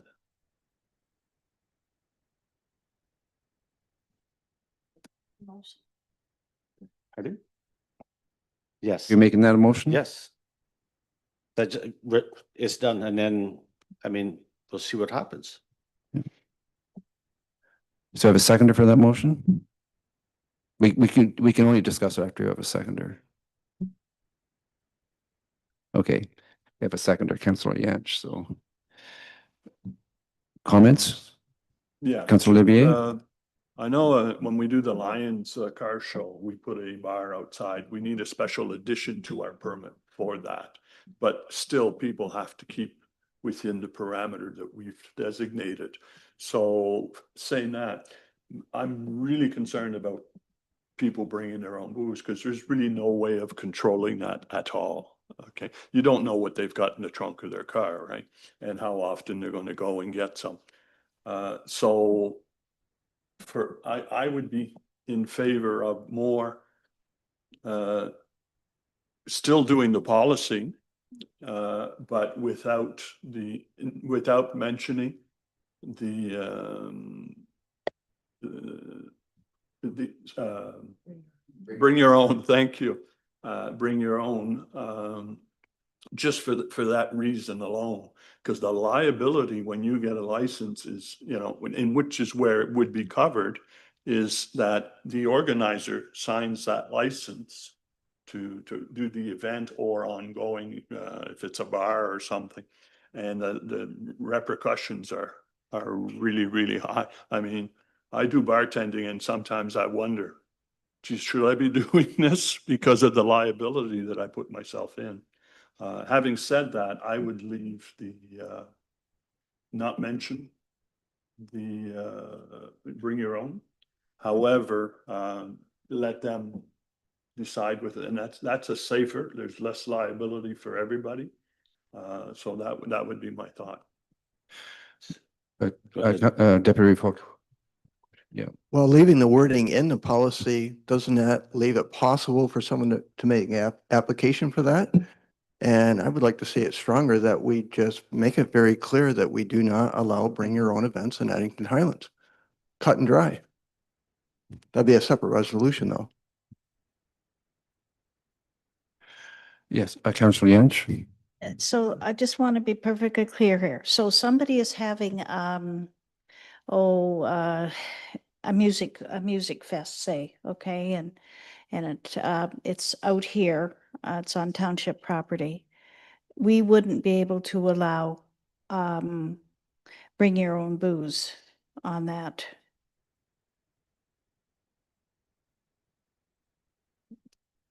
So do you mean if you make this decision, or, so right now, no one would be able to bring their own? You would, prior to this new legislation, they wouldn't have been able to bring their own. With the new legislation, they could apply to the municipality and say, we're having this music event. We think it's community or culturally significant because of this, this, and this. It would be determined, someone would make a decision as to whether it is considered that. And if so, then you would give them a letter of endorsement. They would take that to the AGCO. The AGCO would then determine whether they could have a permit for bring your own events. If you determine that Addington Highlands will not permit bring your own events, they can have their festival. They could apply to the AGCO to sell alcohol at the event, and all of the conditions that go with that. Or they could not have any alcohol consumed at the event, but they wouldn't be able to permit bring your own. Councillor Thompson. All right. So anyways, we have a motion on the floor to allow this. So I mean, there's not much sense talking about leaving one part out because we've already had this motion's here. So Yep. we either have to vote on this or a friendly amendment, or we'll vote it down. So We have a mover and a seconder. We have a mover and a seconder. We have a motion on the floor, and we turn it over for comments just for that discussion. So it is time to vote. It'll be up to members of council what they. Councillor Thompson, yes. Councillor Hook, No, and Councillor Levier, and Councillor Yance. Yes. So that motion's lost, I believe. It's tied. Oh, I have to break it. Oh, I didn't actually know. Yeah, okay. Well, my answer is no. Motion's lost. So you can make another, there can be another motion made. I make a motion that we retain the status quo as it is now, but we do not allow bring your own events in the Township of Addington Highlands. Okay, we have a mover. We'll deal with the municipally significant policy second. Okay. We have a mover to not permit it. He's moved that to not, yes. Yeah, I know. I'm just trying to understand because can I speak or do we have to do the motion first? You need to second it first, and then you can vote whatever way you want after you second it. Doesn't mean you have to support it. No, I understand Yeah, that, but so just procedurally, we need to have a seconder to discuss it. Thank you. We have a seconder on the floor. Okay. Thank you. now I can talk? Yes, you have a question? Okay, so basically, this all started because we need to provide a letter to the person who wants to apply for a license, correct?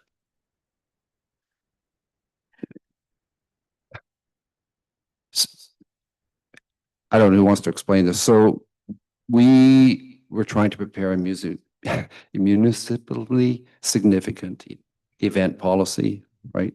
And also this option to bring your own came into it. And if we either can permit it or by exclusion, if we don't do anything, we're not permitting it essentially.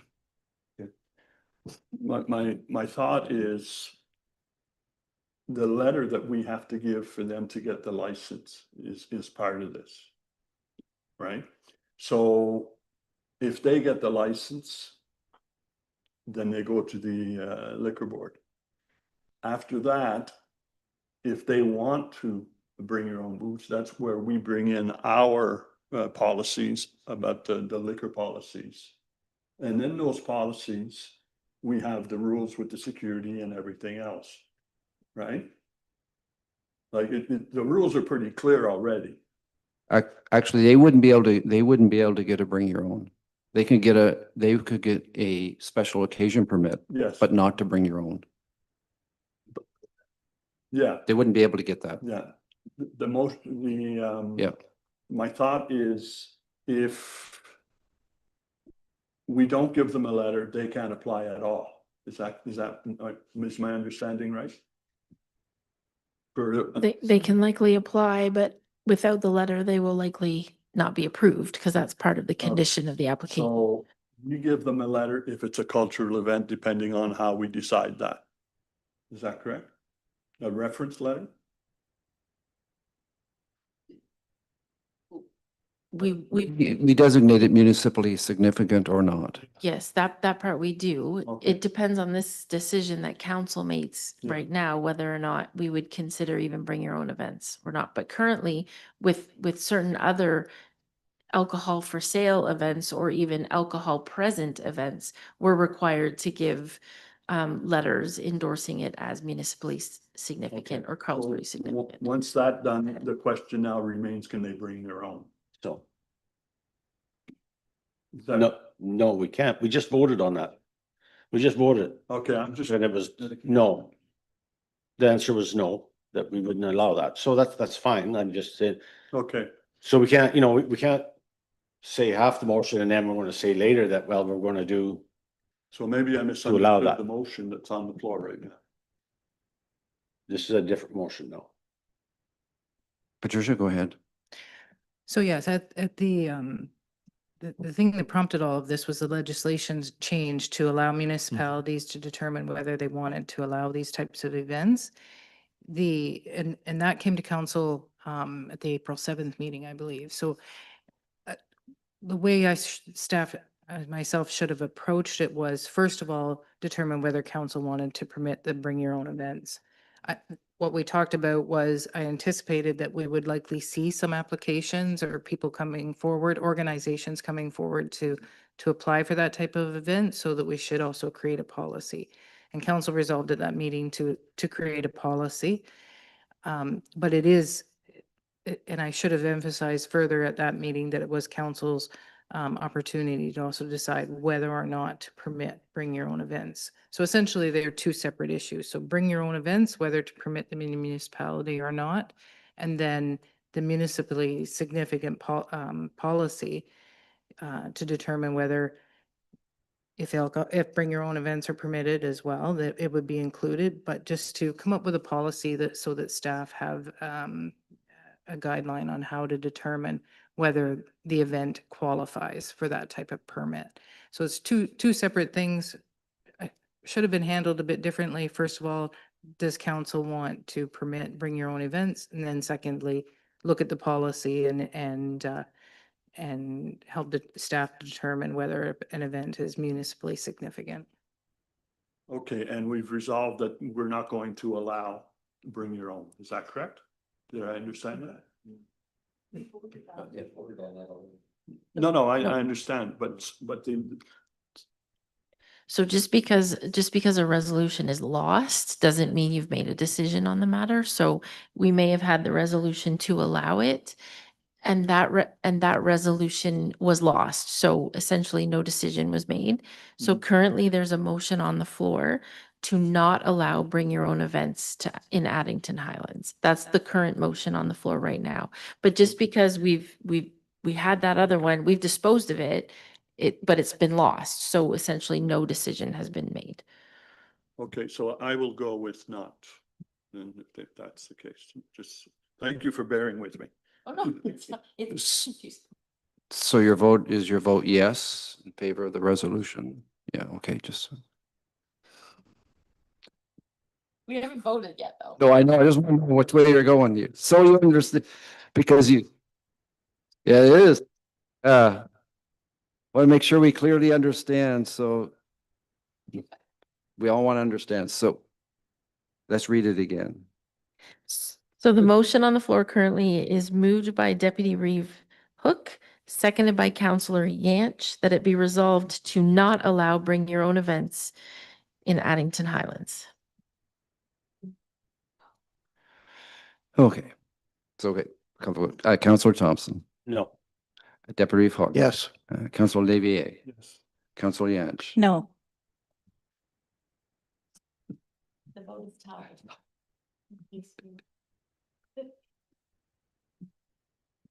Well, I have to vote this way, so I will vote yes.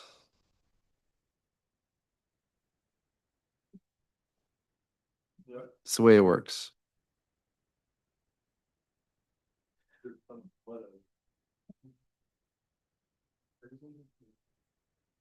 And the thing is, we always know is this is just an anecdotal comment. Thing is, depending on our experiences as we move down this path, council always has the right to change a decision and do something different. So, okay, so the second part of this, which was or the first part, is implementing a policy, enacting a policy to determine if the event is municipally significant. So do we have a draft, Deputy Hook? Can we just simply approve option 2 as written, whereas it's not included in the policy? That would be the easiest, would it not? Fine. So I'd make that motion.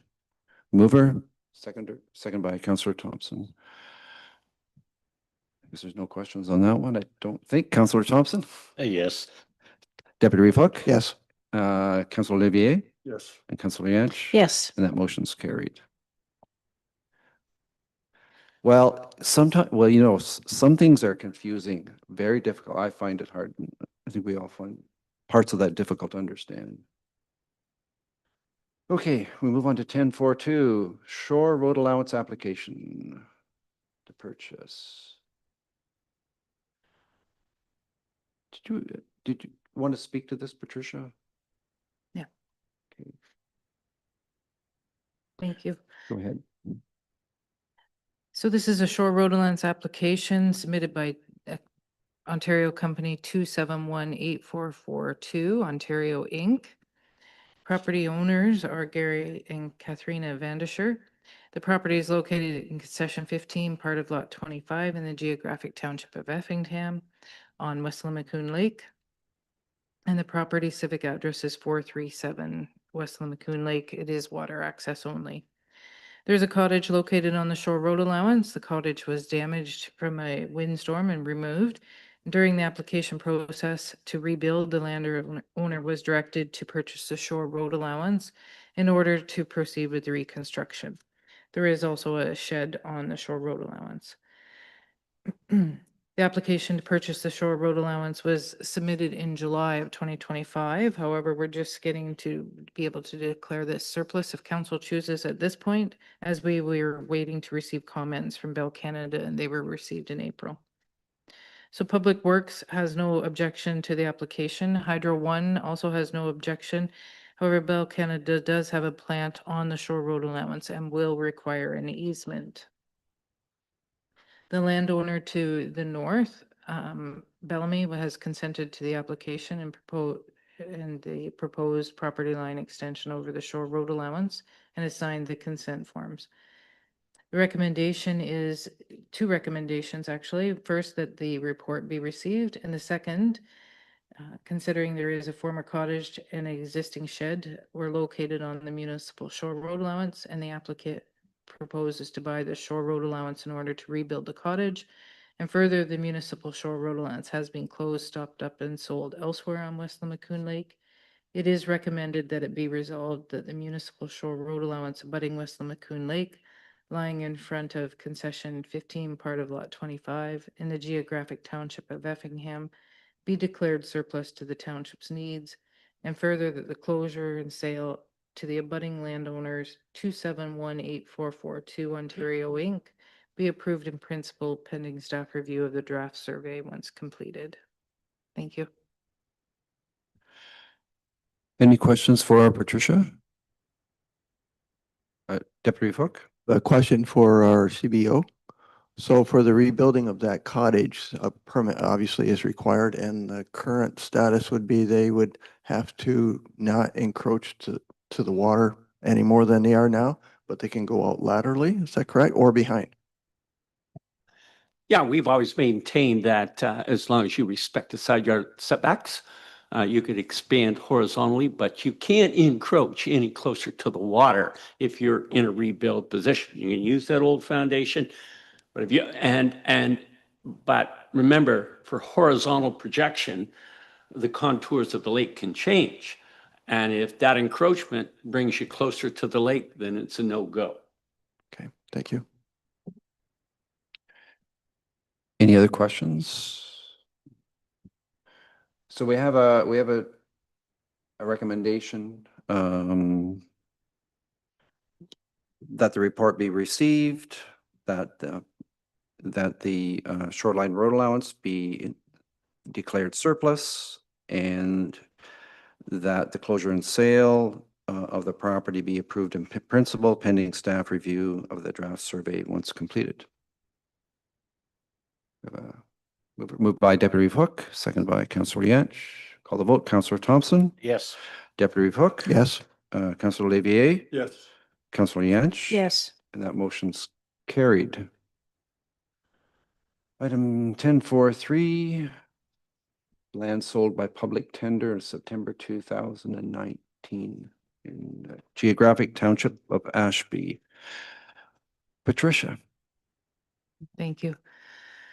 So yes, the information was included in the report that in December of 2018, the township received an unsolicited offer requesting that we sell a parcel of property located along the Hartsmere Road. And the legal description is included in the report, concession 7, part lot 32 in Ashby. It was decided that the property would be sold by public tender, and it was offered for sale in 2019. One submission was received. It was not from the original party that had requested the sale. A bylaw was enacted to effect the sale of the property. And during the process of the transfer, it was discovered that the Hartsmere Road actually ran through the property. And it was recommended by legal counsel that the road be transferred to the municipality. And this was being discussed with that party that bid on the property. And we were also then looking at additional sections of the road in order to maximize the gain for the cost of surveying. So staff were working on that as well. So the time went by and the sale did not get finalized as we were still working on that. Staff followed up with the purchaser, and due to current circumstances, the purchaser wishes not to proceed with the purchase. They were required to provide a deposit for the land, and that amount of the deposit was $2,900, and they did do so. We have been holding that $2,900. So as the sale is not, the purchaser has requested that they be returned that deposit amount. So as the sale is not proceeding and the property was considered for disposition because of an unsolicited offer, and further that the successful bidder was not the party that provided that unsolicited offer, staff recommend that the request for refund of the tender deposit in the amount of $2,900 be approved. And further, that staff bring forth a bylaw to repeal bylaw 06493/2019, which was the bylaw that affected the sale. Thank you. Any questions for Patricia? No, so we have a staff recommendation and Patricia just read that. So we have a mover? Move it, Councillor Thompson, seconder, Councillor Olivier.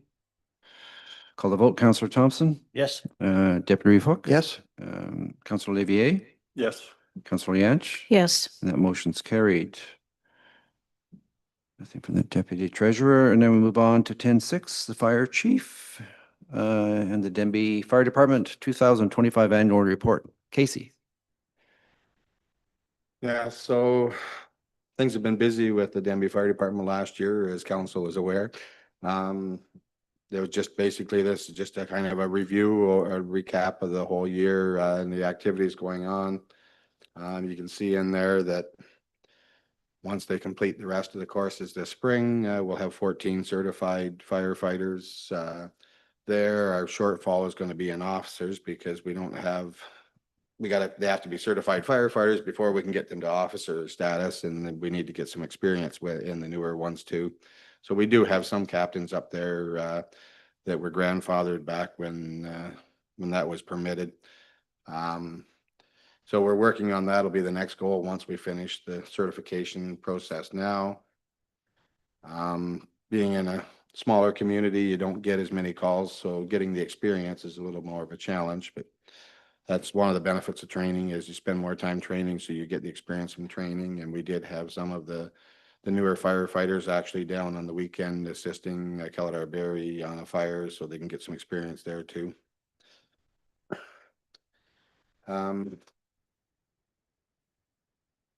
I don't know if you want me to comment on any of the information in there, or as you can see, 50% of our calls were medical, which.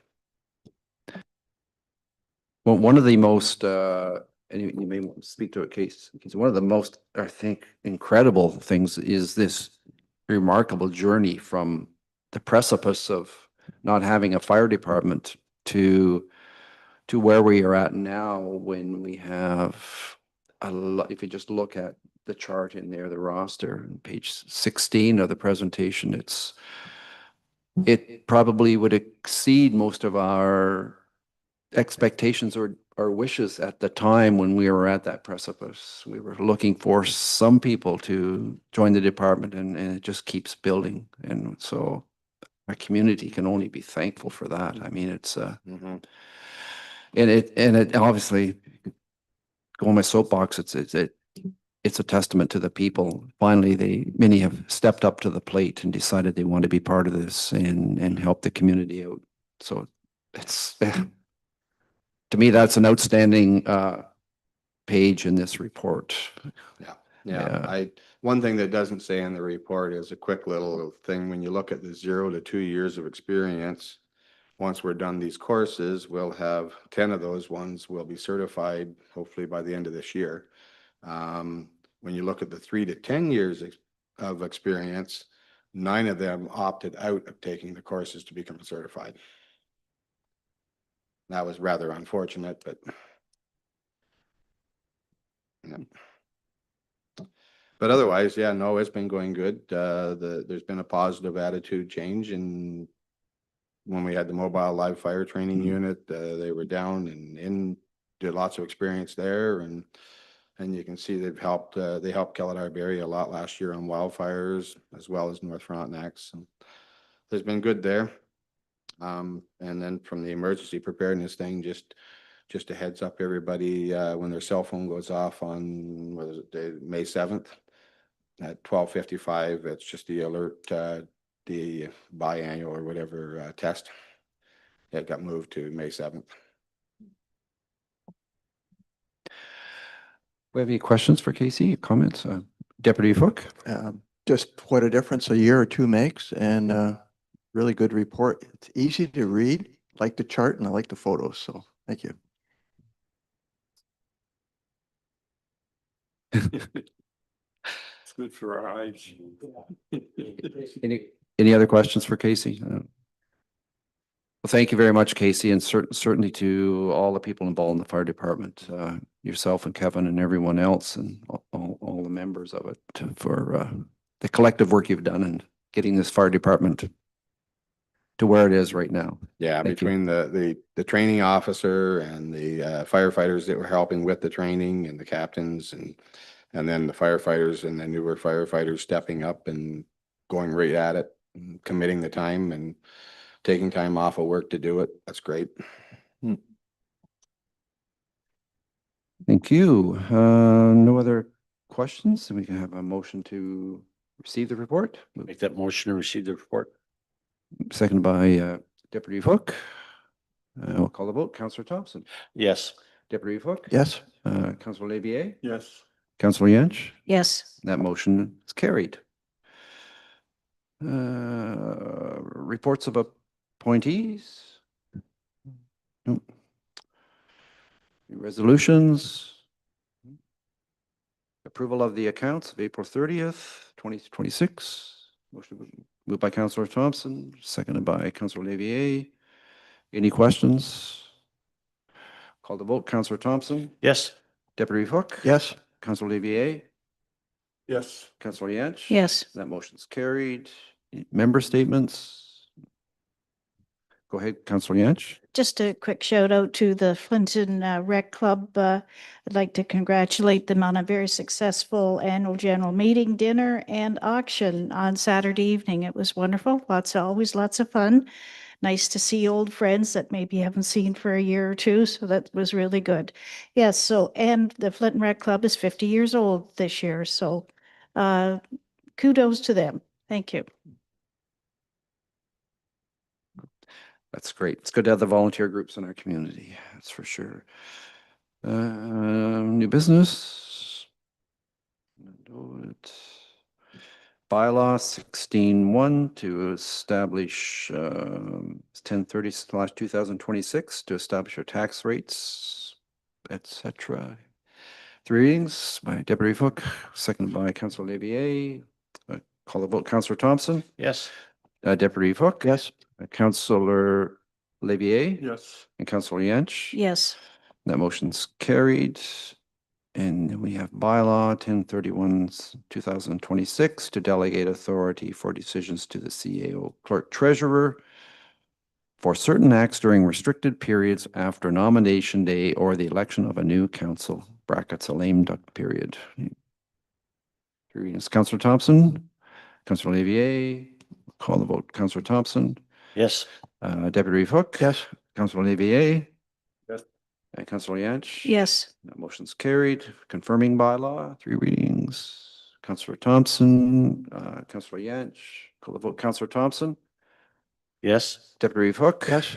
Councillor Olivier, Yes. Councillor Yance. Yes. That motion's carried, and a motion to adjourn. Councillor Yance, Councillor Olivier, Councillor Thompson, Yes. Deputy Hook. Yes. Councillor Olivier, Yes. Councillor Yance. Yes. That motion is carried and the meeting is adjourned. Good afternoon, everyone.